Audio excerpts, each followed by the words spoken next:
Hi there, good morning, good afternoon, and good evening. So on this video, let's talk about Face ID not working. Here's how to fix it on iPhone.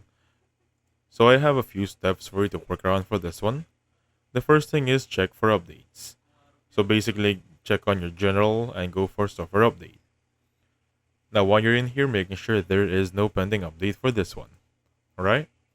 Next up, same settings, go for Face ID and passcode. This one right there. Just type in your passcode right here and it will open up the settings application or the settings of Face ID and passcode. In here, make sure iPhone unlock is enabled. I mean, everything is enabled.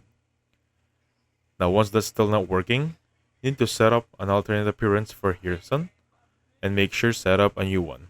Alright? Well, once that problem is still persisting, for example, it's still not working, make sure physically check on your iPhone screen, the front camera, make sure that there is no obstruction on that one. Alright?